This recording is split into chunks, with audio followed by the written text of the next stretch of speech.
ப்ளீஸ்ங்க வாழ விடுங்க ப்ளீஸ்ங்க சொல்ற வாழ விடுங்க ப்ளீஸ்ங்க புரிஞ்சுக்கிறேன் அவளை விட்டு என்னால இருக்க முடியாதுங்க ஏன் மேடம் கோபப்படுறாங்க தயவு செஞ்சு புரிஞ்சுக்குவேன் என்ன வாழ விடுங்க எவன் விட்டு பொண்டாட்டி வந்து வாழ விடுங்க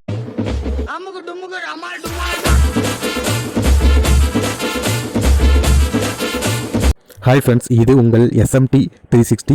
நம்ம சேனலோட நோக்கம் மக்களை சிரிக்க வைக்கிறது மட்டுமே. நம்ம வீடியோஸ் பிடிச்சிருந்தா லைக் பண்ணுங்கள், கமெண்ட் பண்ணுங்கள், ஷேர் பண்ணுங்கள். மறக்காமல் நம்ம சேனலை சப்ஸ்கிரைப் பண்ணுங்கள். இப்போ வாங்க நம்ம வீடியோக்குள்ளே போகலாம். 3 மாசம் எவன் பொண்டாட்டி வாழ விட்டு சாவிடா போடா, இப்ப போய் சாவிடா. எதுக்குடா நீங்க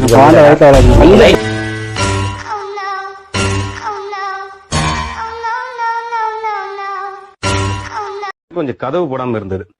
அப்போ ஒருத்தனை கூட்டின்னு வந்து கதவு போடுறது கூட்டம் மேடம். அவன் கூட தொடர்பு வச்சிருக்கு.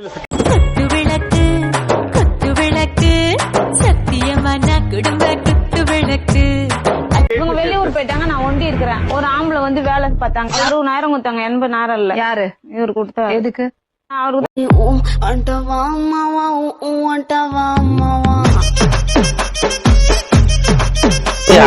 சாவிடா ஆம்பளை நைட்டு சாவிடா. எதுக்கு நான் புரிஞ்சுக்கணும்?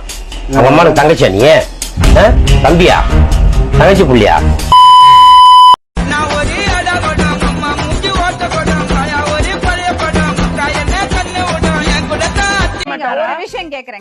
ஒரு விஷயம் கேக்குறேங்க. நான் ஊருக்கு போறேன். பாருங்கம்மா, கேள்வி நாங்க தான் கேட்கணும், நீங்க கேள்வி கேட்க கூடாது. இந்த வாட்டி நான் கேள்வி கேக்குறேங்க. சும்மா இருங்க. அப்படி எல்லாம் சேஞ்ச் எல்லாம் இருக்க கூடாதுமா. மிலிட்டரியா கூப்பிட வேணாம்.